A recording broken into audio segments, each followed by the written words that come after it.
All right. Now we're in for the magic.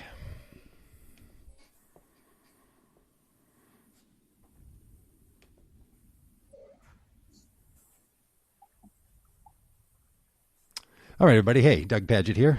Happy Tuesday afternoon from Minneapolis, Minnesota.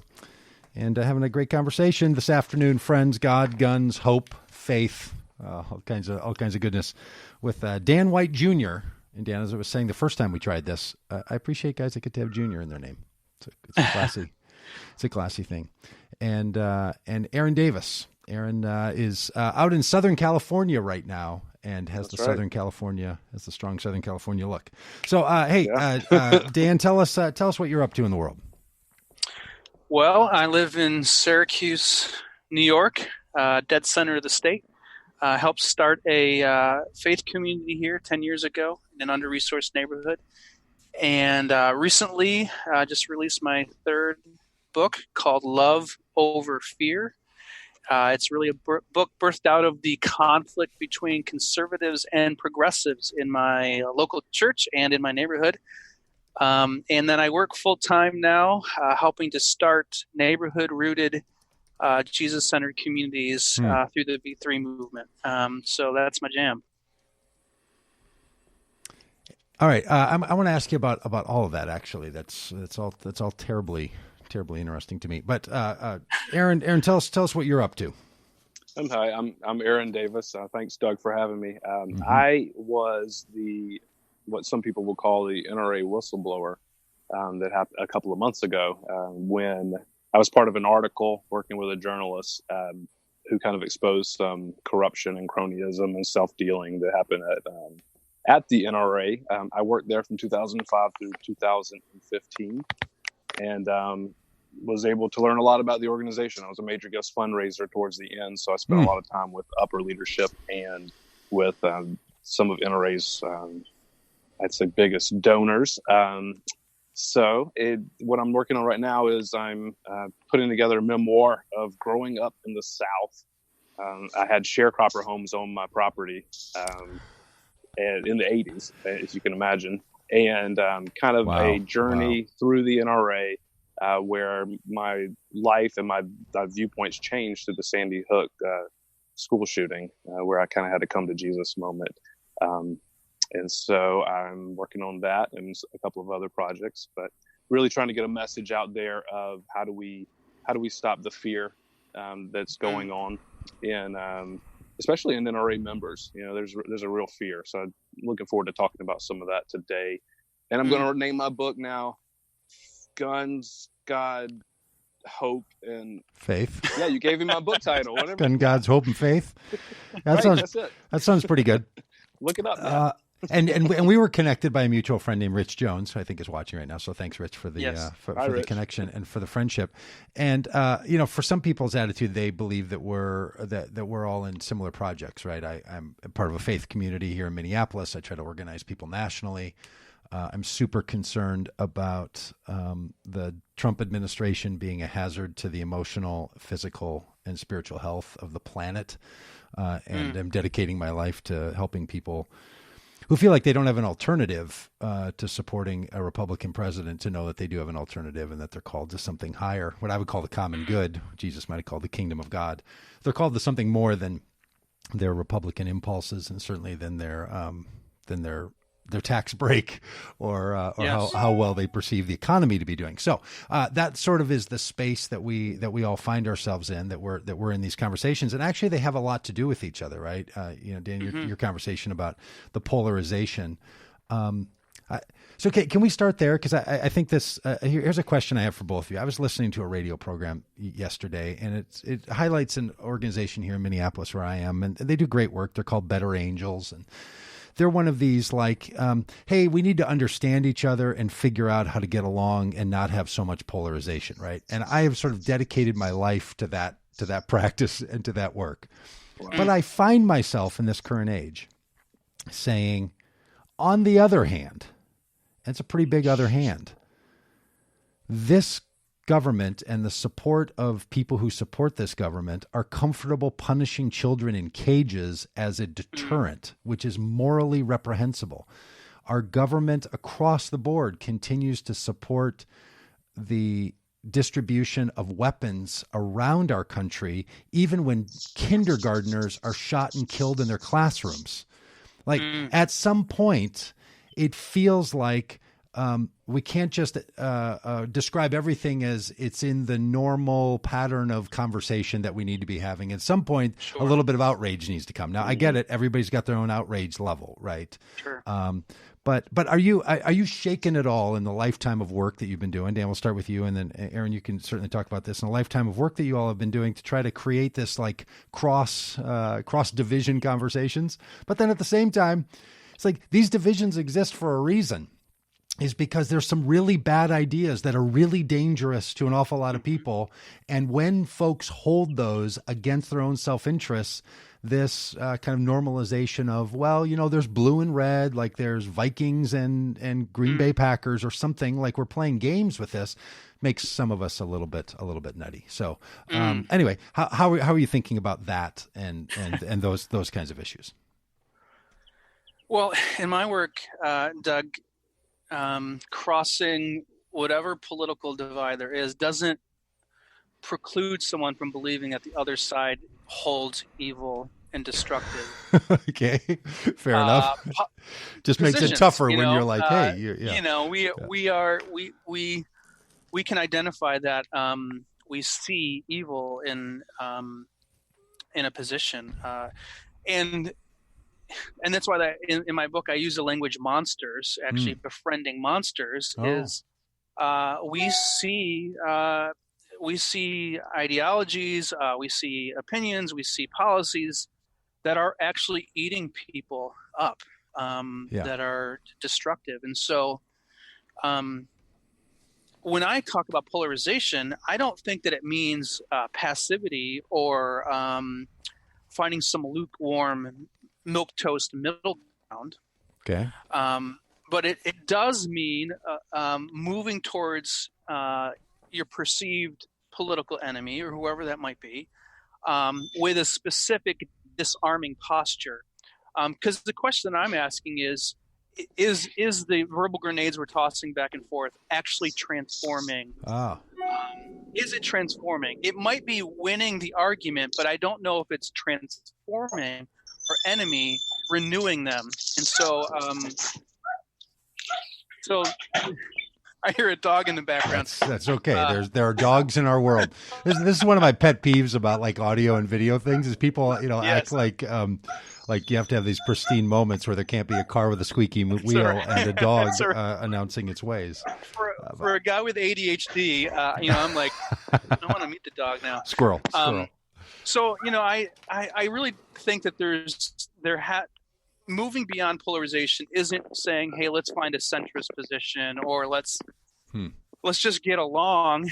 It's actually asking the question, what can psychologically, neurologically, emotionally give my enemy or who I think is actually doing evil on behalf of a political party a pathway of transformation.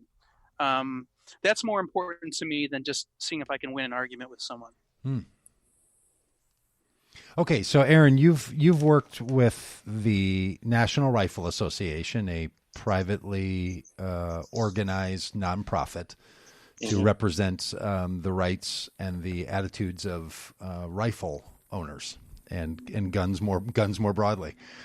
You've now left that work, but I would imagine that if you've given your life to that and you've worked in that area, you either carry some or hold some sensibilities that people who would be quite supportive of the NRA would still hold. Is that fair to say that you understand the point being made by NRA supporters? I definitely understand the point, and I think even more than that, I am somewhat empathetic to the feelings that people have, even more so than you say the policy or do I agree with this or that, and I find that stuff very complex, and not always knowing which is right or not, but to know the members, to know what people are saying is very dear to me in a way that it was also my childhood. So it's something I always grew up in. It's something I personally would associate with community. whether you're going hunting and you take an animal and you eat it and you have a community event. So these things are so intertwined in our culture and our traditions that I do see things from an empathetic standpoint. But at the same time, it's like you. I'm struggling because now I'm in some ways speaking out against the NRA, but in other ways I'm trying to open up a space where there's that people would see there is a real fear that people have that's holding them back from having rational discussions. When you think about it, so you're talking to anyone you go to dinner, you mention guns, the gun itself, just the thought of it, a weapon that kills, is something that makes your mind go to a different place. Mm-hmm. You're not like, oh, well, let's have this empathetic discussion about guns now. Right. Because you're like, oh, guns, whoa, what's going on here? And so that sort of thing is so confusing for me. And how do you get across that? Because there's this fear that's been put in us by our powers that be, especially NRA's leaders, that they use fear as a weapon against the rest of the world, to make more money, to all these things. So when you were a fundraiser in the Midwest for the NRA, did you feel like you had to traffic in fear, or do you feel like you just knew that fear of, and I want to ask you whatever the fear was about, do you feel that fear was just already there and you didn't have to utilize it because it was the context, like you were the boat on that water of fear, or were you having to spray the fear water with a hose? Yeah, it's interesting because as a fundraiser, your job is to be bold and go into places and meet new people and see how can I get in this rich person's home and this and that. So you had to have a level of confidence in doing that. Sorry guys, there's some noise going on.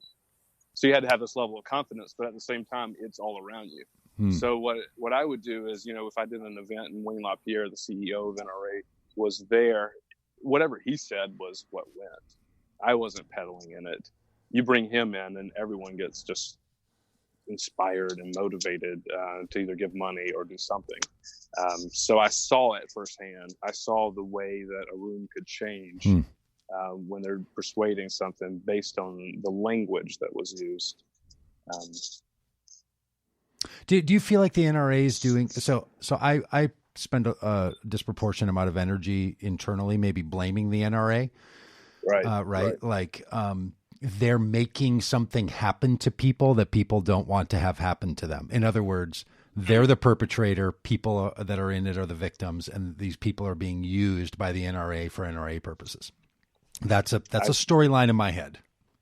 Yeah, well, I mean, and that's what's coming out right now in the media. Is that accurate? Is that accurate, or does that? Because here's my fear, and Dan, I'd be interested in your thoughts on this. I feel like that kind of attitude is really dismissive of people's agency, right? The attitude that I hold, which is you people are being bamboozled, you're being lied to, you're being used. If you knew better, this thing, and I'm like, I don't know, maybe these people actually know, and they stay with the NRA despite. Like they're not being bamboozled. They're differing maybe with the NRA leadership. I don't know. Like, am I wrong to think that the NRA has the kind of power to brainwash? Because there's only 5 million members of the NRA, as far as I understand it. Like is that about right? 5 million card carrying NRA members? Well, in the narrative we used was that there were over 25 million who would tell you they're an NRA member, because they had been an NRA member at some point. Oh, well, but they didn't want to pay dues, and in this sort of political environment, you have a lot of people who aren't joiners, so they don't want their mailing address. So they were a member, but now they're not a member. So it's bigger than 5 million. But they feel the NRA represents them, even if they're not a card carrying member. It's their voice. Wow, right? That's so. Helpful. That's one of the things we would sell, is that we are the voice of freedom. Right, for people that feel like they don't have a voice, right? So when you have this fear of, and more than guns, you have this fear of your way of life being threatened. You're looking for some other people that can be in that too. Because you imagine, if you think of someone who's afraid my guns are going to be taken away, they have an experience in their past, whether it was with family, whether it was something really bad like a murder or a robbery, there's always this experience that comes with it. So you have people for different reasons doing it, but in that is this thing of fear that is sometimes very real and sometimes it's just projected. And so it's hard to say everyone.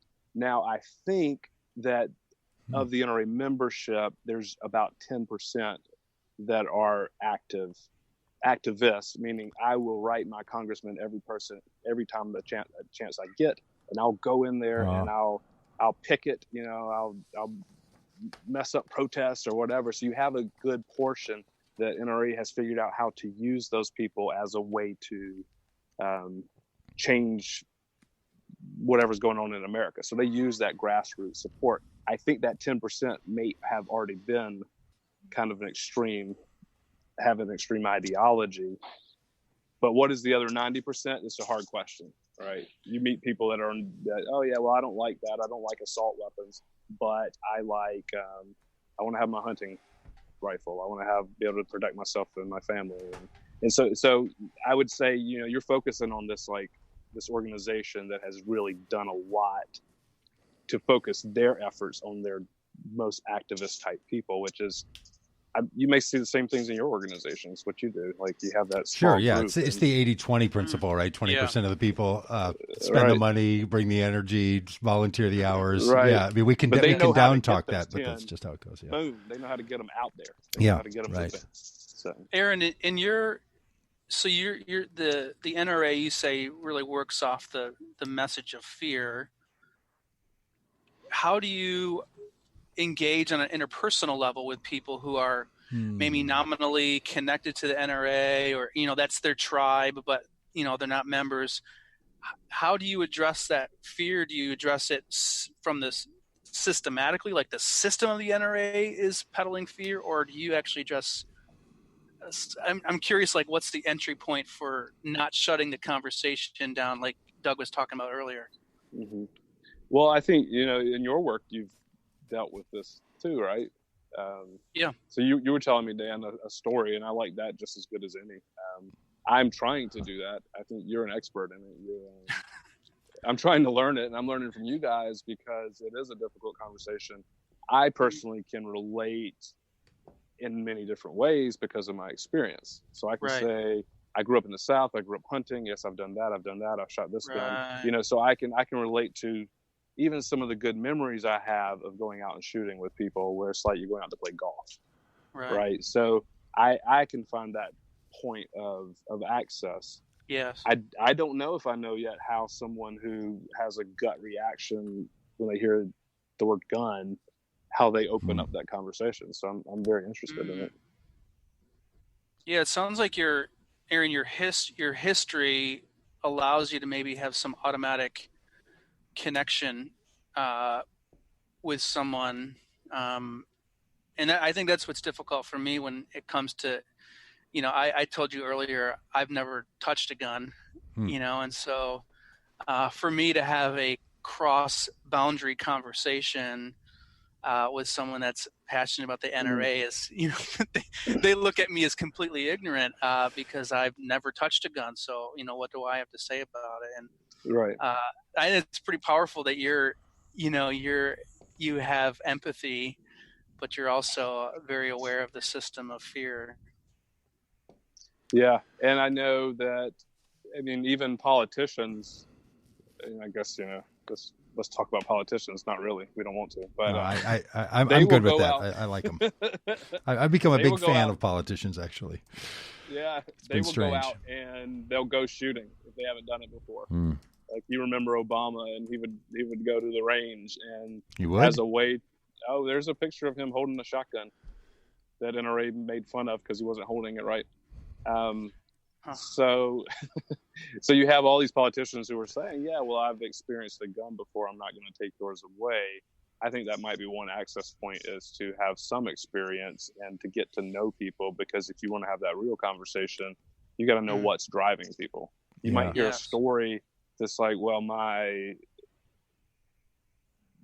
daughter was assaulted, or you might hear something that hits at the very core of why somebody would be making the decisions they're making as an emotional reaction. They're not thinking, globally. They're not thinking, well, because we have these AR-15s out in society, there are times where 20 plus people get killed. They're thinking about themselves and their own experience. You do have a section of NRA that's like, we need all the AR-15s we can get. A lot of those people actually have left NRA and gone to more extreme organizations. Interesting.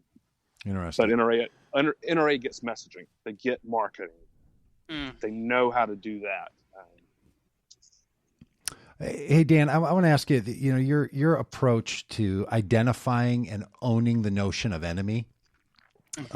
I don't want to overspeak for you, so if I've got this wrong, you can tell me. But in the book and on the website, loveoverfearproject.com, it wants to say to people basically, look, you've got enemies. Whether you've made them or other people have made them out of you. Now the question is, what do you do with an enemy?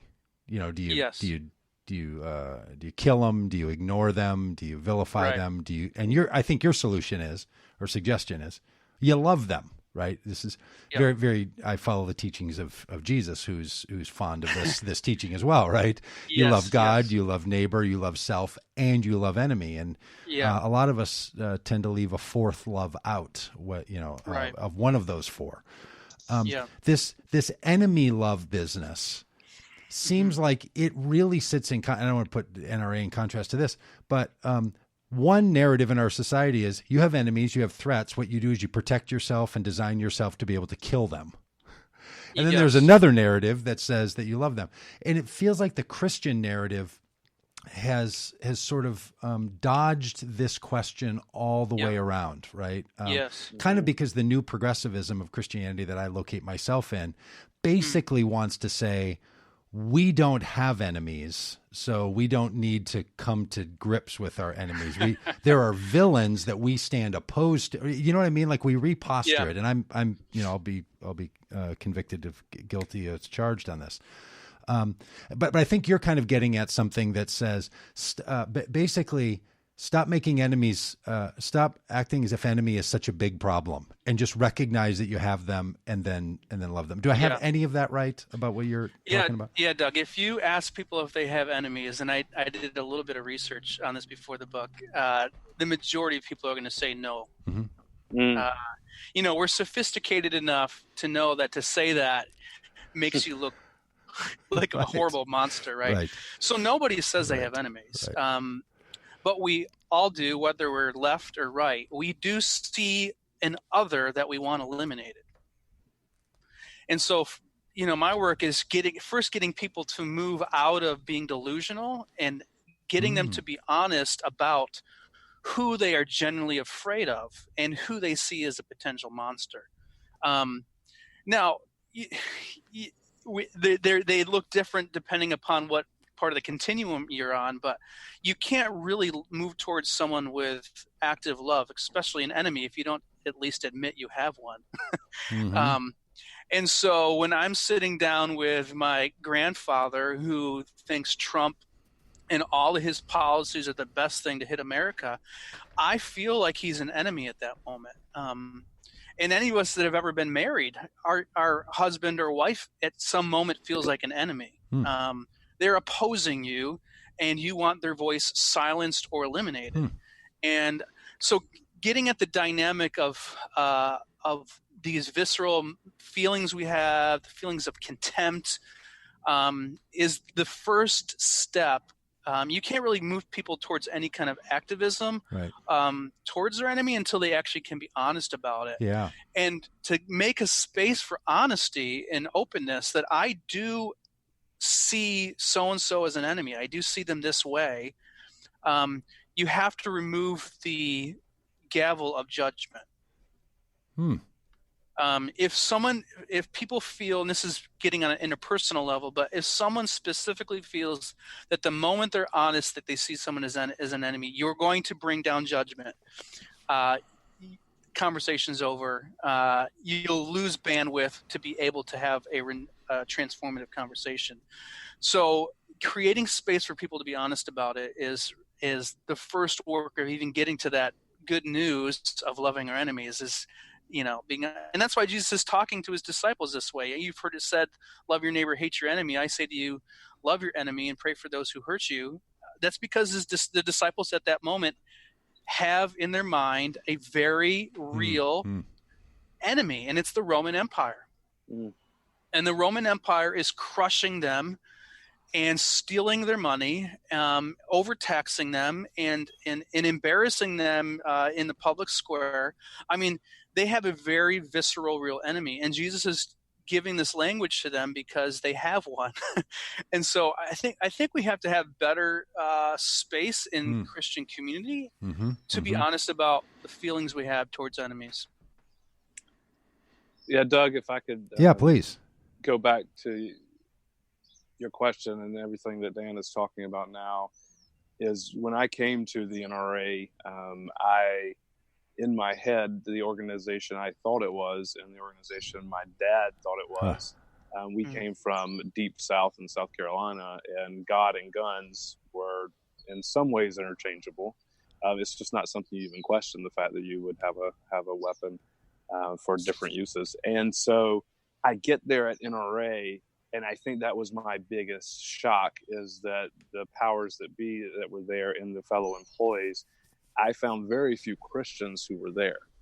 There's a lot of, you can almost say, a religion of individualism, that we will protect ourselves.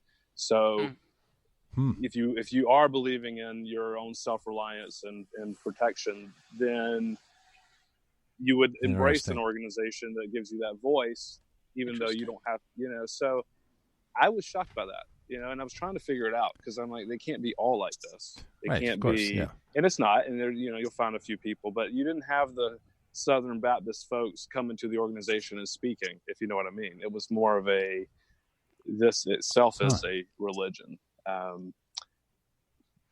So that was hard for me. I think that's what's interesting about this, because this is the part that gets me a little bit, and I've shifted gears on this, so you guys have to tolerate this little rant for a moment of my shifting gears, and that is that I used to believe that the interpersonal dynamics and the public dynamic were more connected, and that if you help people to do interpersonal work better, spiritual work or interaction with another individual, or even becoming a more integrated self, that was going to have public effect.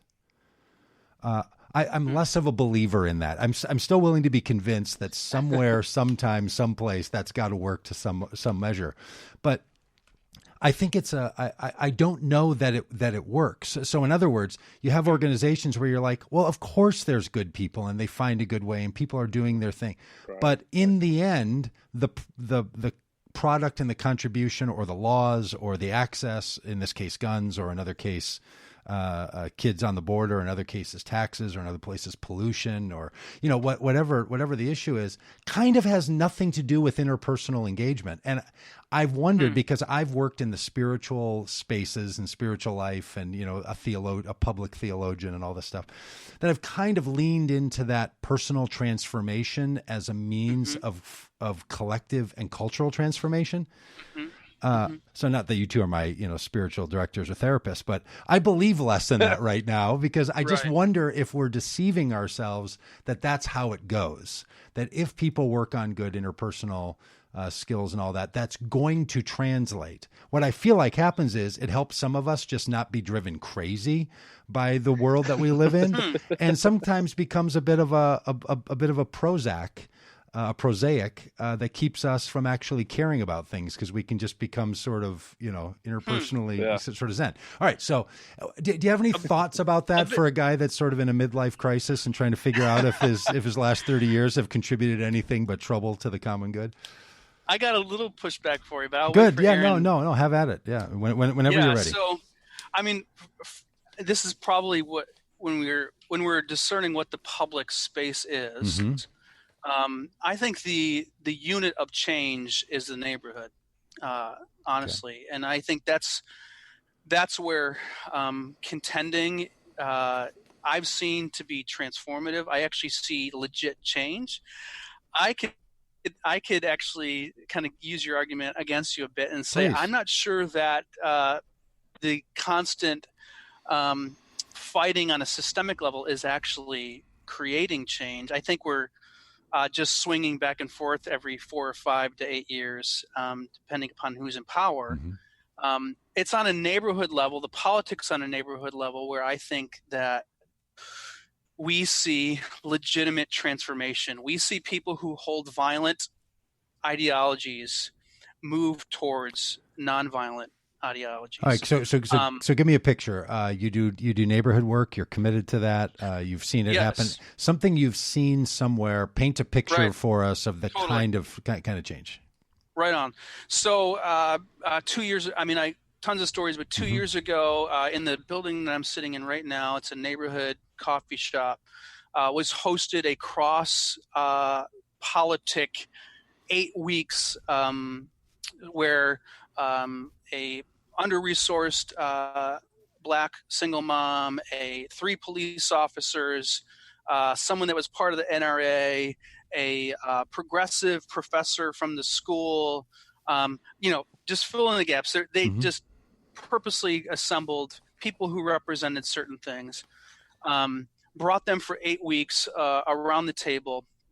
And the first week was violent fighting without getting physical, but it was pretty violent. Mm-hmm. People were triggered. No one was listening to one another. Mm-hmm. As they moved through this and this journey together, committing to this journey together, there was confession from police officers around the brutality. There was the NRA member. Actually, I shared this with Aaron before. The NRA member actually decided to quit the NRA. And out of the birthing of those 8 weeks came the forming of this common good group that together now as a coalition are contending mm-hmm. in the 4 neighborhoods that we have.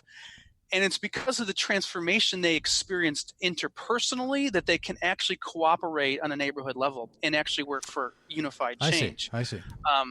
So I think that more of these micro works becoming viral is I don't think it's the only strategy. I think people need to work on a systemic level, but I also think on a neighborhood level, that's the untried path from my perspective. And it actually, you can't argue with story. And this is what's happening when the story of 8 people are sharing publicly and contending publicly in a neighborhood. And you see a former NRA member, you see a former you see a police officer who is honest about what's happening in the system. Yeah, it's hard to argue with that. So is it safe?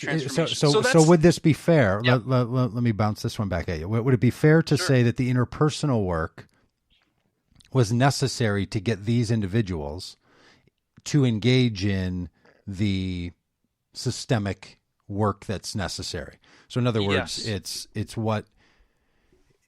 it's really the systemic work, and this is what gets you to the place where you could tolerate or even appreciate being in the systemic work with the others. But if it doesn't lead to that, then the interpersonal work that's not directly connected to this, I don't know, becomes something different. Is that fair? It's not either or. It's not interpersonal is better than systemic and systemic is better than interpersonal. There are pathways and entry points in getting to systemic change that I think many of us have ignored because they're longer, they're exhaustive, and I don't think many of us have learned the skills to actually do that, honestly. I mean, most of the people I know that are contending, I'm going to shoot straight here, that are please. Quite a few of the folks that I know that are working for systemic change have poor relationships with their neighbors, haven't actually had genuine cross talk around the table.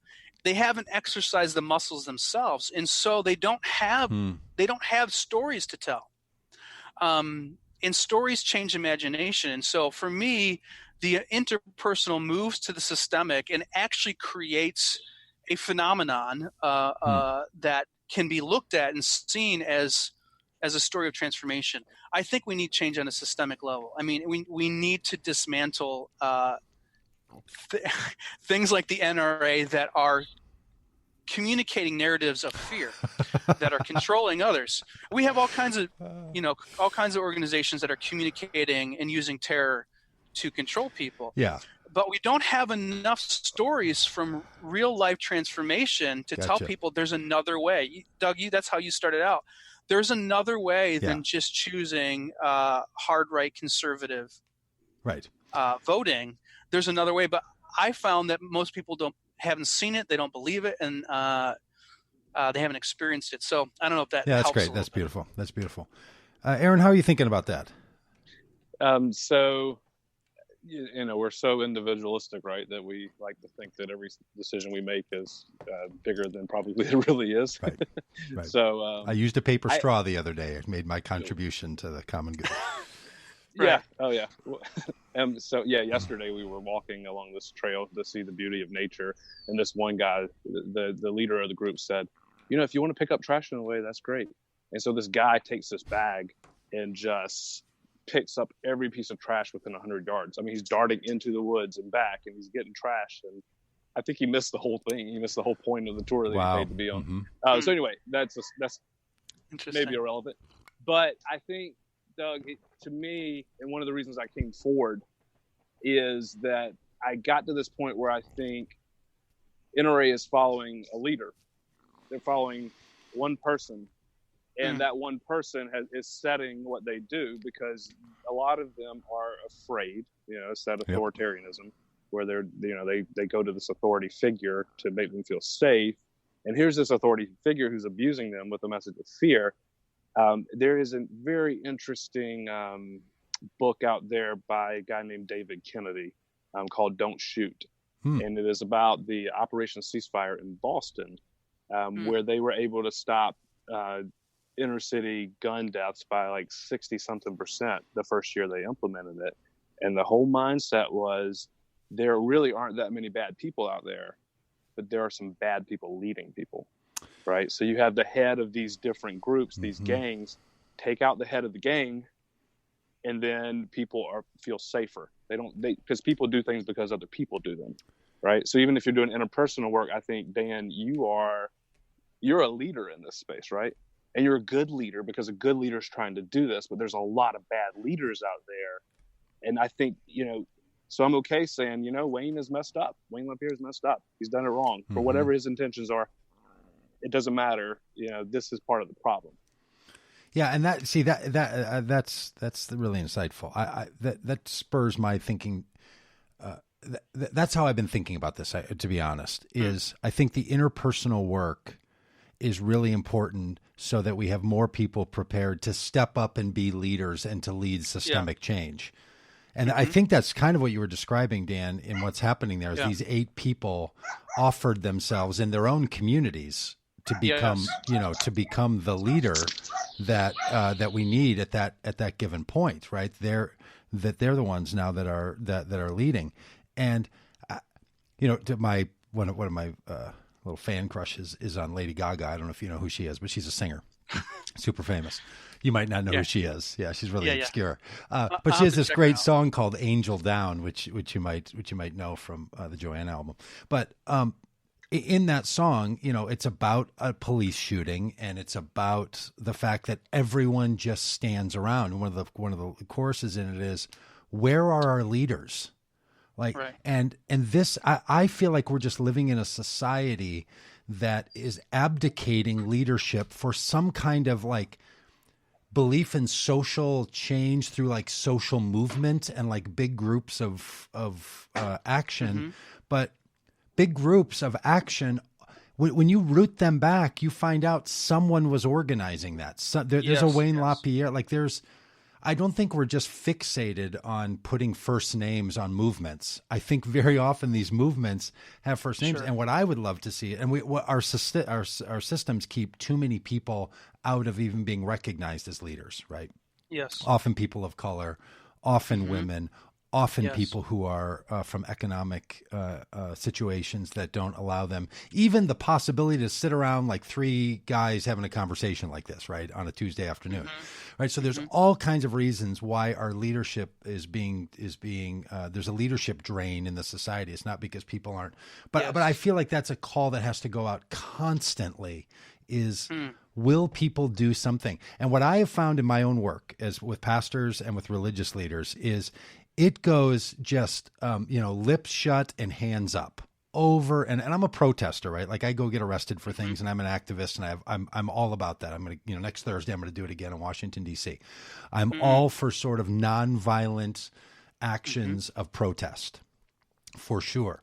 But that can't be our only way of leading, I sort of wish that St. Francis hadn't if it was St. Francis, who is the one who's quoted was saying, always share your faith and when necessary, use words. I'm just like, I don't know, we got to turn up the volume. More people have to say more things. So I feel torn sometimes. I don't know how you guys feel about this, but I think part of the problem is that in our conflicted society, it's because people don't tell the truth. It's not that people are talking over each other or aren't listening to each other. I think a lot of us, we get quiet and then we get real chatty when we're around friends and peers. Yes. Right. And if we can curate it just right and never say a wrong word and make sure everything is set, then we'll make a very carefully worded statement to show our disapproval on something. But boy, if your neighbor that's next door thinks differently than you do, they walk over and you're talking about something important with your sort of liberal friends, or I'm sure with conservatives, it's the other way. It just goes mum's the word. And so we get quiet and we don't share and we don't lead. And I feel like that's what's happening in our society.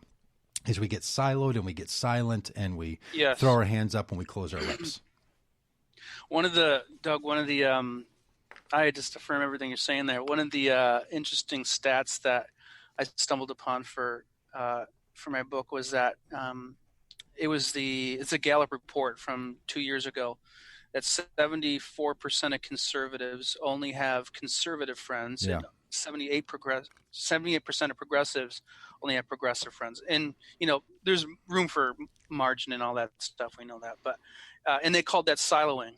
Is that actually what's happening more and more? Is that we're actually not even talking to each other. We're talking about each other in our silos, and most of our work is actually avoidance of each other. And so, how do we? My question I ask after what you said there is, how do we actually get to a place where we can tell each other the truth? Yeah. Just because I know that I know this on my Twitter feed and on my Facebook. When I put a truth bomb out there, it's just my peeps that are favoriting it. I'm not talking to someone who actually needs to hear this. There's exceptions to that, obviously. So I'm asking, how do we actually get in the same room with each other and tell the truth? In a prophetic. All right, Aaron, I want to turn this one to you because you chose to be, and you should tell us the story. You chose to be what's referred to as a whistleblower, meaning you went public with things that were happening in the private environment of the NRA, and you shared that. And I know you've asked other people to share that in the NRA, and they did or they didn't. What moves someone like you from being a person of closed lips to someone who's going to start speaking out? In this case, it was maybe easier for you because you could identify some kind of a violation, some kind of a bad behavior. But still, that's a big deal. There were probably more people than you that knew about the things that you shared about. What moved you from that point to the point where you were willing to share that out loud? Yeah, so it was a long process for me. And I could probably go through a list of different people that I think had a part to play in that. And from different perspectives, from a religious perspective, political, a family friend. I mean, there's a lot of different. For me, I had to hang on to my friendships and have some sort of support to know that I didn't know what was going to happen. I actually thought, and they still may, I thought NRA was going to come after me with a big lawsuit. And maybe they still will. I don't know how they would or what they would get, but I have other people behind me. Aaron, we got your back if there's a lawsuit. I've got, Doug, our mutual friends, Rich Jones, Troy Bonensink, they actually were my friends while I was still at NRA. And these guys, oh really? They would say they hate NRA, but we were friends. And Rich would take me to parties and show me off. Hey, you guys got to meet this. And it would be these progressive parties. I don't know how you have a progressive party, but yeah, would go, I know what a progressive dinner was. That's where you had dinner over 3 different restaurants. I don't know what a progressive party is. So here I am. Look, there's this guy, and it was kind of fun and endearing because Rich was my friend, and he wasn't just showing me off or anything. Sure. Yeah. But it's these friendships that held me, that helped me question, helped me bounce off this idea. I'm like, you guys don't get it. Like, I would say the NRA is a more global thing. It's about the idea that if this happens or this happens or, and I had all these points of contention that I was able to argue out and through my own process finally leave the organization. When I decided, the cons outweighed the pros, and I'm getting all these promotions, I'm making more money, and I'm giving it all up.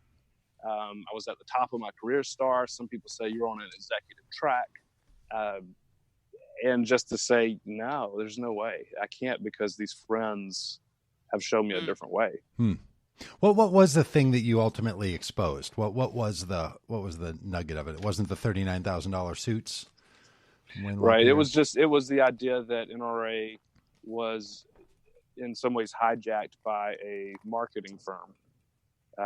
That, and especially in my case, it was, I watched a professional fundraiser who led our department and was really good at it and liked, get fired so they could bring in a guy from the public relations team to then pump money back. So we would end up doing all of our contracts with this public relations team rather than farming it out and having that third party, like, who wants this project. So he becomes an employee of the NRA to pump money back into his public relations firm. Right. So it's kind of this double dip thing that was going on. So I watched my own budget go to them. It was we started pushing everything to them. And then that's also what's come out recently after I spoke up. It was like a week later, you had this kind of chaos at NRA. And those were the things that were being talked about, all these kind of side deals, all this self-dealing that the organization was full of, a way to enrich the top. And let's use fear, let's peddle fear so that we can get more money. Yeah. So your part of your experience there was a constellation of things. There were friends that were helping you sort of feel safe. Right. And I had friends on the other side too. Yeah, right. Yeah. And I still do. Absolutely. Who were better friends? Well, I won't get into that. So you had friends that were. I'll tell you. Okay. I'll tell you. Yeah, please. I have more fun with my gun-toting friends physically. Sure. We go out and then you're shooting something and you're rolling around in the dirt and you're building a fire. But intellectually, like 12-year-olds. Yeah. Right. Yeah. But that's fun. Come on. Yeah. No, I get it totally. Well, and that's the thing, and that's the part that makes people feel like they can't be monsters, right? This, to your comments, is like, these people can't be monsters. We're literally we're good people. I have a friend that I traveled the country with on our Vote Common Good tour, and she would say the good people of my town of Holland, Michigan, they are good people. They taught me good faith. They care for one another. They care for the oppressed, and they support Donald Trump. These are good people who I think have done a wrong thing, right? And she was unwilling to say that they were not good people. And I think she's right about that, right? But it's super hard. But in your case, Aaron, it sounds like there were friends. There was your own internal conflict with Sandy Hook that you mentioned at the beginning. Then there was the business dealings that you got uncomfortable with. At some point, that cocktail sort of came together into something that produced some kind of an outcome that was bigger than any one of the separate pieces. That the whole made something different than the sum of the parts. Right, and it was also me becoming more confident in belief. Right. I wanted to play both sides, and at some point you realize that I think there's maybe it's an Elie Wiesel quote about if you're silent, the tormentors win. And I just can't be silent about this. You have to choose a side, but also have empathy for the other side. Yeah, there's this passage from, I don't know where it is, Proverbs maybe, that I remember from a long time ago. It goes something like, "Bad company corrupts good morals." This sort of sort of teaching, which whether it's bad or good, the company you keep does start to shape who you are. And so there's a lot of fear that, like, hey, if you start hanging around the wrong group of people, parents will say this to kids or teenagers or something, that's going to affect you. I actually think it's true. It really does. Like, I'm a big fan of the slippery slope. I think the slope is very slippery. You should get on it and slide all the way down, right? To a much more progressive thing. Like I say to my conservative friends all the time, like, I know why your friends don't want you hanging around with more progressive people, because the slippery slope is real and you're going to go on a ride. So also, Doug, we were on family vacation in Vegas when the Vegas shooting happened. Okay. And I just I cried that first day, and I took a walk of penance, if you can believe it, towards Mandalay Bay, because that was the first business trip NRA had sent me on, was to run a booth at Mandalay Bay. Wow. And so there's these coincidental things or providential things that happen. And I'm walking towards the building, and I realize, just because it looks like it's down the street, it's actually 5 miles away. So I didn't actually make it there. But just that act of having to come to terms with a big event, something that was kind of extreme and emotional, and say, well, what am I going to do? It's like facing, whereas I feel like you think about Sandy Hook and William LaPierre's response, they had a choice to come closer to people. Yes. They had a choice to say, we're going to at least come a little bit closer. But instead, it wasn't even an avoidance that they did. It was an attack. Mm-hmm. We're not only going to not come closer to you, we're going to attack you for even questioning what we believe. And so I think, what a lot of people are doing, and a lot of the conversation is changing, is things are coming close. They're coming closer to people. When 40,000 people a year are dying by gun, all those people have been affected in some way. Right. At some point, there comes a group of people that say, enough's enough. We have to do something when everyone has their own experience. So, I really wonder if we're ever going to reach the point on guns where we say enough is enough.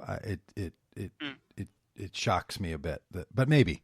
I mean, I don't know what sector has not been hit by mass shootings and by suicide, death by gun, and by domestic violence. All of them, wealthy people, children, concert goers, old people, mosques, synagogues, churches, everyone. You would think we'd reach a point where it's like, oh, this is the one that's going to change it. Nope. We'll assassinate presidents. We will kill children. There is nothing that seems to shake the commitment to saying it's people and not guns. I'm somebody who thinks we should just ban all ammunition. Then you don't even have to deal with the right to bear arms. You can have guns, have as many guns as you want. You just can't buy any bullets. So tell us how you really feel. Yeah, that's how I feel. It's too much work to go get all the guns. Let's just get the bullets. Then you can throw guns at each other, and then really guns don't kill people at that point. Then it really is people killing people when you do that. But hey, Dan, I wanted to ask you this one. Your book is published by Moody Publishers, right? So Love Over Fear, published by Moody. You work for V3 Church Planning Network, which is on the spectrum of things, a more conservative Christian space. V3? Yeah. No. Moody certainly is. Yeah. V3, do they have gay people being pastors and churches, all that kind of stuff? Yep. Oh, really? Yep, we have open and affirming congregations, and we have some that would probably, I don't know if we have any that would be would openly say they're not open and affirming, but we do have open and affirming congregations within V3. Yeah. Oh, great. Is that new? Movement, so we have Episcopal, Presbyterian, Baptist, Reformed, Anabaptist, and so we just coach plants. We don't push. You don't have to take an opinion on that. Yeah. But you're having to cross all these other lines, right? So some people, you hanging around some anti way the NRA is being run, some progressive Christian people. That's intentional boundary crossing on your behalf. Yes. Inside the Christian spaces.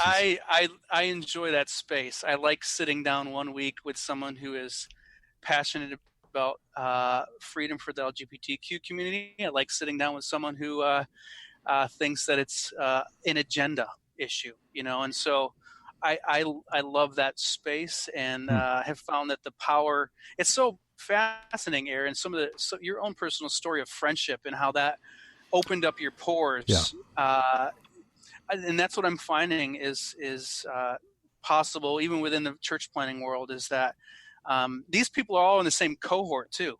So it's not just, they're in a group where one person affirms women as pastors, another thinks that it holds a complementarian view. And so how do we actually move towards one another? And this is the space of transformation from my perspective. Mm-hmm. I wasn't sure if you're getting at this, Doug, but I purposely published with Moody because I wanted to have voice amongst those who would identify as conservatives. So honestly, I get tired of just talking to my own people. And so I wanted to be able to befriend people who think that Trump has done a good thing, and maybe invite them to a new world. So how's that going? It has been spicy. I was just on a podcast 2 weeks ago with a radio station in the Ozarks that thinks would consider themselves white supremacists. And navigating that space is really, really a challenge. Holding back my anger has been a challenge. But I'm fine. People are exhausted by polarization. They just don't know any other way than just becoming passive. I mean, when you realize how hostile things are, you either just keep throwing verbal grenades over your social media feed, or you just give up and say, I don't care anymore. Right. And so I think it's been fun. So anyhow, yeah. Well, hey, thanks for all the good work, and Aaron, thanks for your boldness and for your voice, and it's not easy to make these kind of career changes under duress, personal or emotional. It's a hard thing. So all right, thanks guys. Yeah. Hey, thanks everybody who's thanks, Aaron. Giving up Doug. a Saturday or a Tuesday afternoon to watch three guys have a fun conversation. Enjoy your own conversations as well.